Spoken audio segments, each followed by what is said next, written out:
you can call this part 2 of the segment that we did on Nigga CJ of liberals melting the fuck down after they see the Trump poll numbers.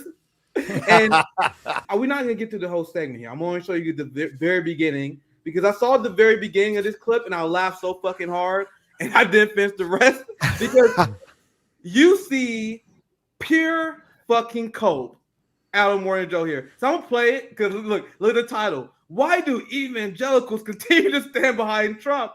Now, this is them melting the fuck down over these poll numbers, and they are in denial the same way that liberals are they are the biggest conspiracy theorists in politics.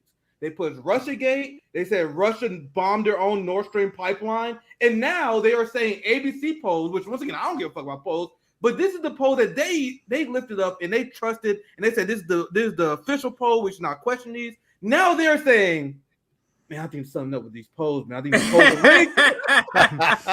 I'm going to show you guys. I can't spoil it, but I'm going to show you guys. Keep all these straight. This is the separate case about Stormy Daniels and the trouble that Donald Trump may be in there to go along with the charges, the civil case of alleged rape with E. Jean Carroll. And what do we get against this back? So this is this reacting to the Donny Deutsch. Oh boy, here we go. Oh my God. This guy and about to have a real ass meltdown live TV. Listen to this.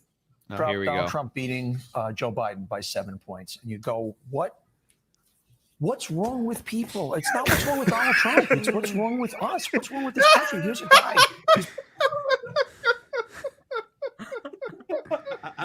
Oh, he looks so sad. Hang on, but This fucking guy, I haven't watched Donny MSNBC in so long. This fucking guy looks like he's aged about 20 years in the last 5 years. Like, I remember Donny Deutsch used to look like a dapper. I mean, he's a son of a rich. He inherited his father's marketing agency, whatever it is. He's like a big city playboy type. You know, he always looked kind of. Now he's got the stubble. He's got the glasses. I don't know if they come with like a defrost button on those eyeglasses. You can't even see his face through the glasses. I don't know how he sees out of those. He just looks like a total wreck, which goes with what he's saying. Beware of people who act like they're holier than thou, because who knows what kind of skeletons are in this Jagoff's. I can tell you one, if anybody has forgotten. He said he would vote for Trump if Bernie was the nominee. Yeah. Oh, that's right, he did. And then Joe talked him down live on the air because he was like, he was like, brother, I don't want this to go viral. Yeah, he talked him down. No. And then he followed the lead. It was so obvious they were having a moment like, yo, you can't say that shit. He was like, no, you're right. I didn't mean it. Yeah. I was just, talking. I think the skeletons that Kit was talking about were more like pussy grabbing skeletons, right? Like, there you go. Yeah, true. That I think that's what you were getting more at. Yeah. But yes, I'd vote for Trump. Yes, I remember that quote very well.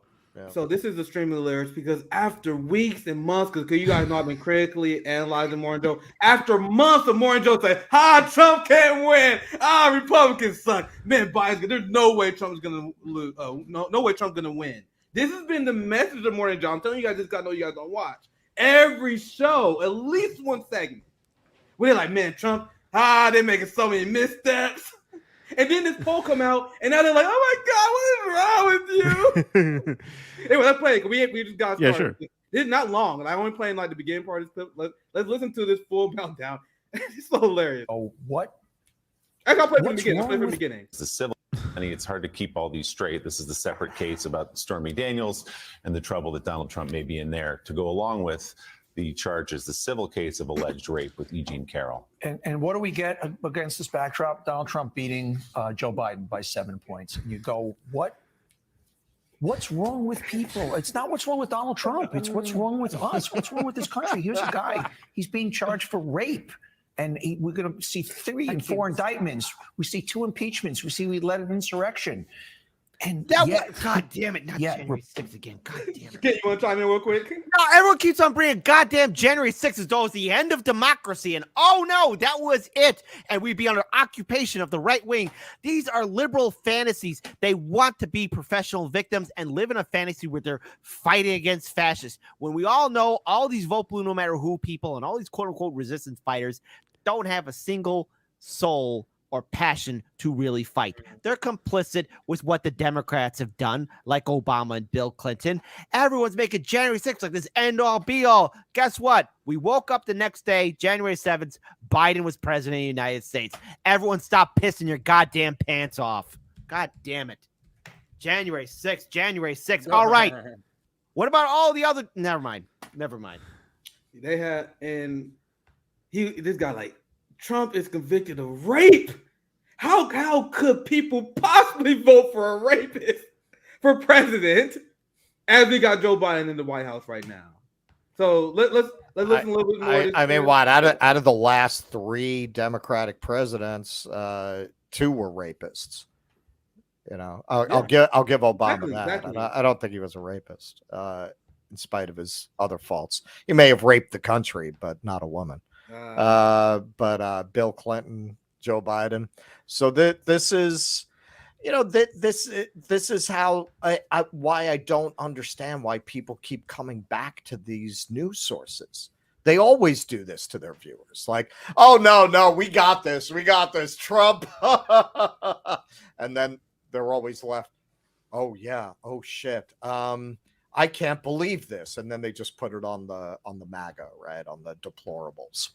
Like, how do you keep coming back for that? It's just this constant Lucy and the football act.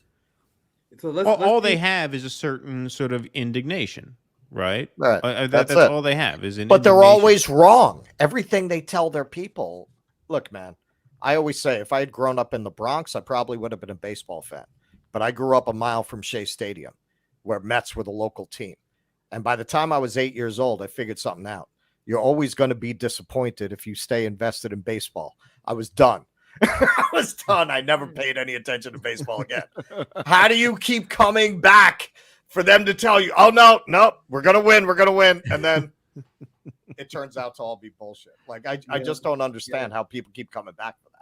Yeah, so this is not a long segment, so let's listen to what Mr. No Lips had to say here. Rape.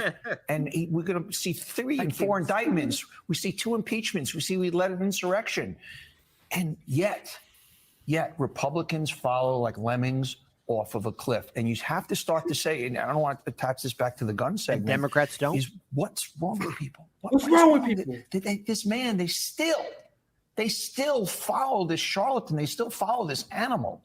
You start to go, you throw up your hands and go, I don't get it. I don't get it. Well, and the people who are, let me just say again, the evangelical conservatives who are supporting the white evangelicals. Now, I mostly want to show you guys that meltdown in particular. I want to show you guys something else, because now this is the conspiracy theories. And we covered one of these yesterday when you had, I forgot exactly, was it Morning Joe CJ? I forgot what corporate show it was.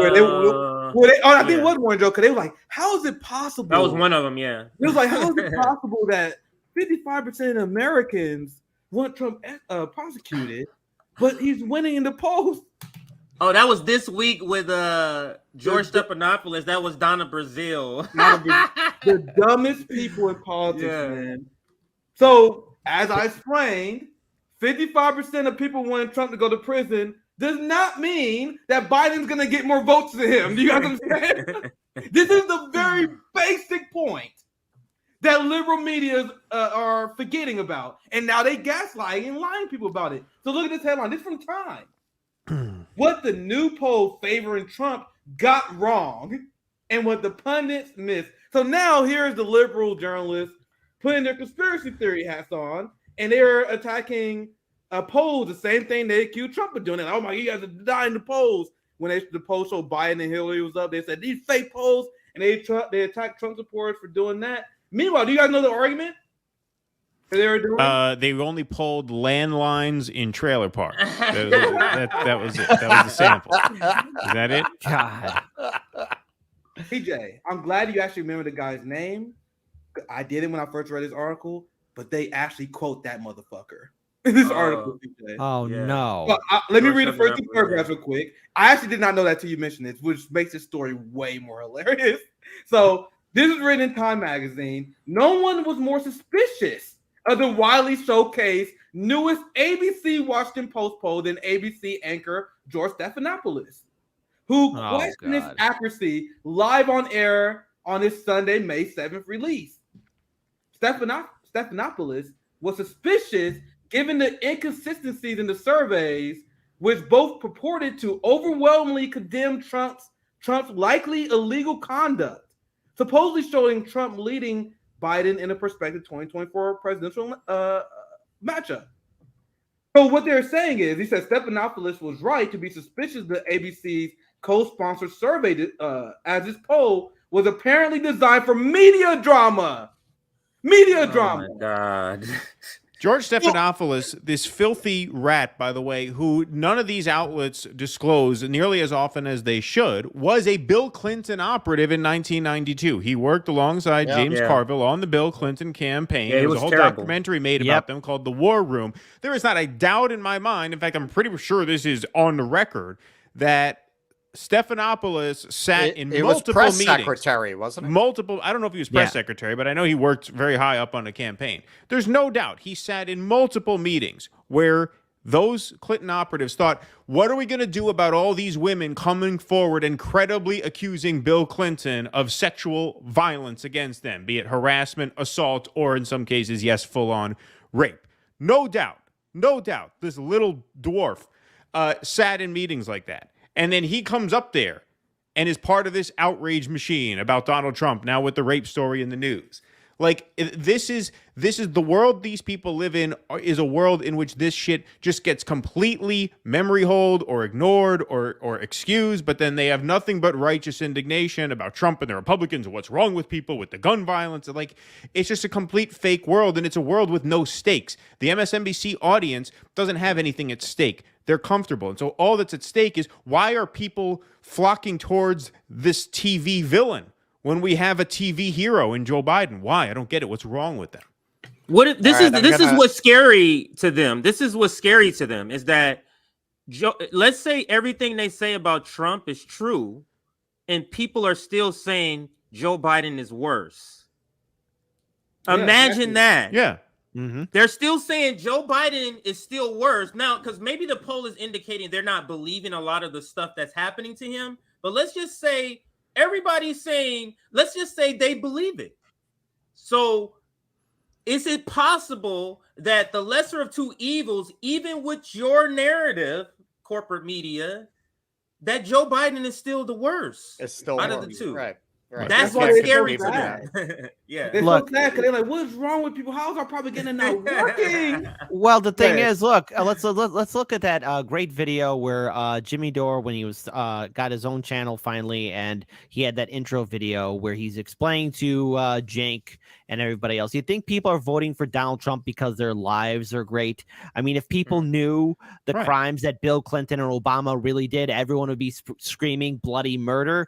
Trump, as like any other sycophant, promised the people that he was going to make their lives better. He came up right after the Obama years. Nothing changed under Barack Obama. We went from, in fact, well, actually things got worse. Went from 2 wars to 7. Got rid of habeas corpus. The people who caused the economic collapse are still dancing around and drinking, living their best lives. So all in all, it comes as no surprise that Trump is doing better in the polls. What I could take away from that Time article is this: I'm waiting for the day where, similar to Vice and BuzzFeed, Time has to file bankruptcy because no one is buying or consuming their BS garbage anymore, because this is where corporate media is at. It is a dying brand.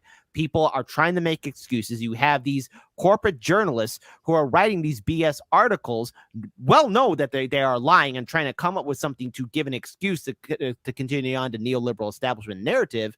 But the thing is, they can't. What I call articles like that, Nick, CJ, and everyone else that's watching, I call that the rent was due, and they have to write it so they get their little paycheck and pay off their expensive New York apartment. Well, that's the most fundamental thing, is that under Joe Biden, the country is, I'm sorry, it's a flaming pile of shit. Like, it sucks. Like, the country sucks. In the end, so that's why ultimately kids are still in cages. You shouldn't be too surprised. Right. Yeah, in the end, what is surprising about it? Like, since Joe Biden has been president, inflation's been off the hook. You have supply chain problems. You have unreliable airlines again. This is coming up again now. And again, Buttigieg is completely out to lunch. World War III. What World War III? Like, why would people? It would be amazing if they did want to reelect Joe Biden. Like what? That's why I believe your next president is going to be a Republican. It's just a question of which one. And I will point out in that same poll, DeSantis led Biden by the same amount. Yeah, they same both led Biden by 7 points. Interesting. I didn't know that. Now, actually, either one of them will win, Nick. Either one of them. Go ahead. You had another receipt. I have a few. Sorry, I didn't mean to step on that. The reason why I want to share this right now is because it's related to the rape story that we just covered. And in the light of Trump being charged, liberals have an excuse to call for canceling the CNN town hall with him. Now, I want to give you guys takes on this because this shows how cowardly the Democratic Party is. Imagine being afraid of Trump and giving camera time to Trump, someone who I view as a massive idiot. Like, just give him a camera and you should be able to beat this guy. But they are afraid of debating him, just like AOC afraid of debating Marjorie Taylor Greene. Why are you guys so afraid of these people? Sorry, go ahead. I'm sorry. Ken, you got anything you want to add real quick? No. Sorry, you had an exhibit. I want to step on it. So I have noticed that it wasn't worth doing a segment on, but I have noticed in the last few days since Trump CNN town hall, which I'm very excited to watch because it's going to be a shit show. Absolutely. It's on now, isn't it? Oh no, that's on tomorrow. Tomorrow. Yeah, tomorrow. The Trump town hall's tomorrow. It's not today. Tomorrow. Yeah. Oh, I believe it's tomorrow. That's why I saw a lot of people calling for CNN to cancel this. Now, I'm going to show you guys Don Winslow. Dear CNN, cancel that town hall with Trump today. Don't wait. Now, they were going to try and pretend this is because the rape trial, but they've been calling for this for a while because when Trump was first announced for his town hall, they was like, oh my God, CNN, how can you dare you platform Donald Trump? How dare you platform Donald Trump? You mean the guy who is the leading presidential candidate according to the polls who leads the incumbent? Liberals are calling for shutting this conversation down. Not just Don Winslow. I just have a few saved. Twitter was littered with this shit because it was 100% coordinated because they all came out like within the same hour. I saw it live as it was happening. And now this is that black Afro guy that I always make fun of. He's the black boy that is yeah. Mystique, what's his name? Mystique or something like that? Mistel, I think. Mistal. Ellie Mistal. Yeah. Which, I would love to debate this guy one day. This dude is one of the dumbest fake intellectuals you will ever see.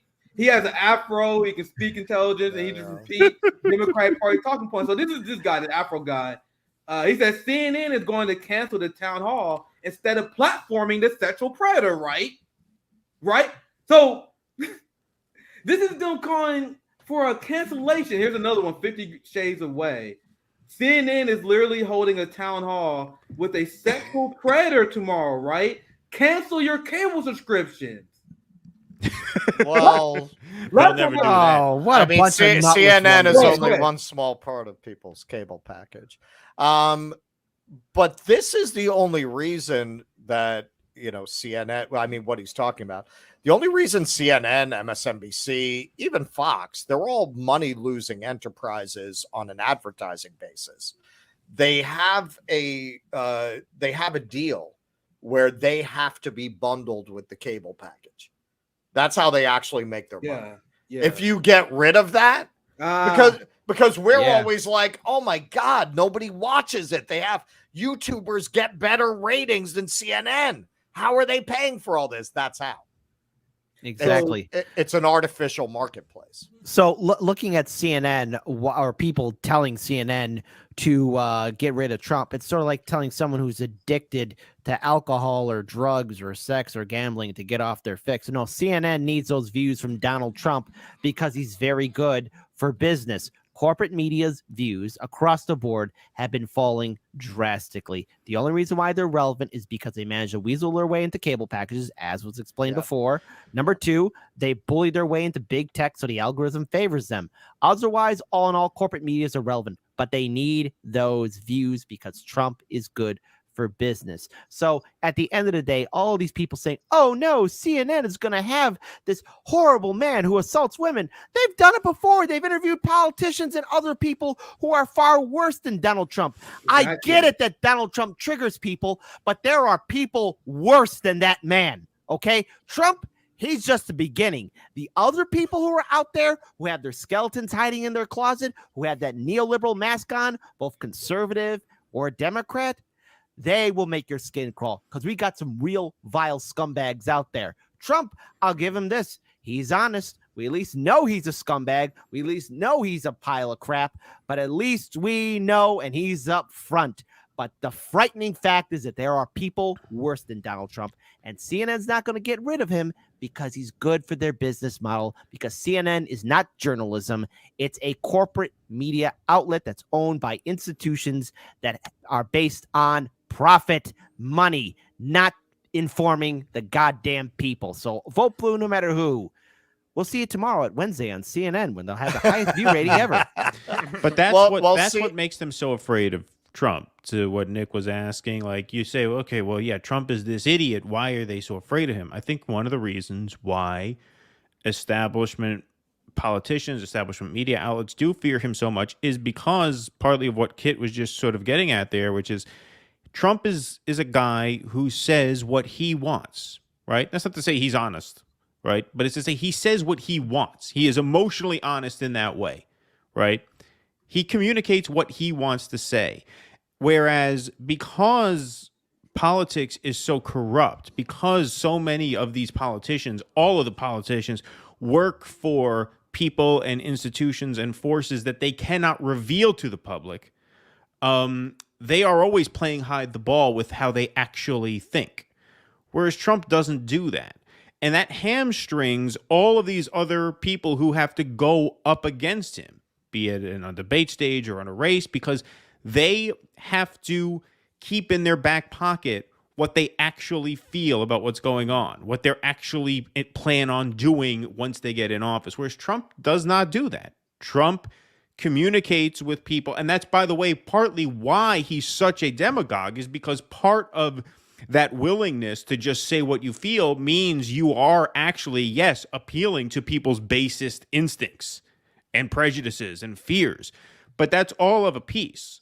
It's all a guy communicating exactly what he wants to people who want to hear exactly what he's saying. No other politician can talk that way. You think, I mean, Biden can't talk at all, but Obama can't go up there and say what he feels because Obama's selling hope and change. Meanwhile, he's got the list in his back pocket of cabinet members he's going to pitch to the banks. What was it? Citigroup? Yeah, that was the bank. Goldman Sachs, right? Citigroup, right. all that. So, right. So he has to play that double game, whereas Trump just doesn't. Trump just shoots from the hip. He goes out and says it, and that is threatening to people who feel like that they cannot communicate as openly. Mm-hmm. Now, that is spot on. Go ahead. CNN, they're in the middle of this whole attempt to shift their positioning with the viewership. After they whacked Jeff Zucker, they went on a firing spree. They got rid of Stelter. They just got rid of Don Lemon. They're trying to find their way to a lane that's not already taken by MSNBC and Fox. I don't know that lane really exists in large numbers anymore. Well, we actually got the answer to it. See, CNN, unlike the other jagoffs in corporate media, really thought that big tech was actually doing them a favor, and that they were getting the big views because everyone was following them on Twitter, Facebook, Instagram, YouTube, all of that. And CNN and all the people there actually got big-headed enough to think that people liked them and decided to do their own streaming service. A little thing called CNN Plus. $250 million lost 1 month, and then it went under. That's the canary in the coal mine. CNN is a dying brand, and hopefully it will go very soon, similar like Vice and BuzzFeed, and the sooner the better, because they want Trump to win. They need him to win. They need him to win to be relevant, Nick. That's the only thing CNN needs. They need him to win. They need him on their show because that's the only way they're going to survive. Because if Trump loses, oh no, what happens to CNN? People are stopped tuning in. and they're not going to be paying attention. So we know that CNN's going under. They're not going to find their lane. We know that they're irrelevant. They're going to die. And I say we have a celebration when that day happens, when they finally go under, belly up, because it's going to be one hell of a party. Now, I want to get to the real reason why they're doing this. What I think is the real reason. You have the famous phrase, democracy dies in darkness, and that's exactly what they want to happen. So how many press conferences does Joe Biden did this year, by the way? Zero. None, right? None. So we're not having any press conferences. The sycophants and the press corps actually bitched about it. It takes a lot to get those people to bitch. So no press conferences, no town halls. So how are we going to make the choice as an educated populace? They like, no, we make the choice for you. We don't want you to hear the candidates. We tell you who to vote for. And this is the key part why they banned Trump. Now I'm going to give you guys thoughts on this. So you would think that right after Trump got charged with rape or sexual assault, it wasn't rape, it was sexual assault and battery, to be clear. Well, that's what they found him guilty on. She alleged rape. Yeah, they found him guilty on sexual assault. Yeah. Sexual abuse, She alleged rape. You would think now would be the time they want him to have a town hall, right? You would think now you got him invulnerable. Right after this court case, you want him to sit down and explain what the fuck happened, right? Right. They don't want to do that because you know what Trump's going to do? Oh, what about Joe Biden and Tara Reid? He absolutely will some do other that. crazy shit that'll get the attention off of the verdict. Right? Yeah. Why you guys think? I want you guys to tell me. I know I'm talking a lot of journalists, but why you guys think? Oh, I had the Midas touch. I was looking. Actually, I'm gonna show you the tab. I literally type in CNN town hall. Holy shit, dude! Because I just saw so many tweets. You have all these liberals melting down. I read that one before. That Ellie Miss, I read that one. This is Mehdi Hassan. Bitching about it. Midas touch. Will CNN continue to host their town hall with a sexual abuser this Wednesday? And if I'm bitching about some more, Alice Whitman, is CNN still going to do a town hall with a sexual predator? Guys, they don't give a fuck about that. They are afraid that Trump is going to go out there and say, oh, you think I'm the only one accused? What about Bill Clinton? What about Joe Biden? They don't want their audience to hear Joe Biden and Tara Reid. And you know Trump is going to do that because he mastered whataboutism. And Trump he's going to deflect to every single Democratic Party mishap, which they don't want to be aired. It's not about airing Trump. It's about not airing his defense. That's what this is about. Yeah, I think it's a lack of confidence that they're going to be able to take him down, that they're going to be able to take him out. They're not confident in that. You know, they are waiting for the country to simply see things their way. Like, they're out of arguments. They're out of moves. Legislatively, Biden's presidency is over, right? Because he does not have the House anymore. Not that there was anything great happening when the Democrats had the House. But, like, they don't have anything else. All they can do is what Donny Deutsch did in that MSNBC clip, which is, what is wrong with people? When are they just gonna wake up and see what we want? And it's not going to come. Now, does that mean they're going to lose? I mean, if that poll is accurate, they're going to lose, right? If they're losing popular vote 7 points, they'll lose. But, you know, we're still a year and a half out, so a lot can change between now and then. But the fundamental question, the fundamental truth remains the same. It remained the same even in 2018 when the Democrats won the House back, in 2020 when they won the Oval back. Liberalism does not have an answer to Trumpism. Yeah. It just does not. It never has. And until they find an answer, they're going to be ranting the same exact way on MSNBC because nothing's going to move. Nothing's going to move until someone has an answer for this. And the people in power do not have an answer for this. It's very obvious they don't. Look at the immigration thing. I noticed you put that up on the screen earlier. Now the New York Times is sort of conceding, oh man, Biden he's continuing all these Trump policies. That was the biggest grievance you had against Trump from day one, literally from his first speech as a candidate in 2015, was that they're bringing drugs, they're bringing crime, they're rapists. And now, almost 3 years into Biden's presidency, the New York Times is throwing their hands up. Man, I guess Biden's just like Trump on this issue. Nothing's going to move. Nothing can move because there is no left liberal response to the problems that the country is facing, immigration being one. Well, AOC can't do a protest, so maybe that's what's changed. She can't protest in front of the facilities well, yes, anymore. you're correct. You're correct. In that sense, the optics have changed. But the optics have only changed to the people who are paying attention, which is the people who watch programs like ours and who absorb this sort of alternative media, which unfortunately is still a very tiny slice of the overall population and an even tinier slice of the voting population. Mm-hmm.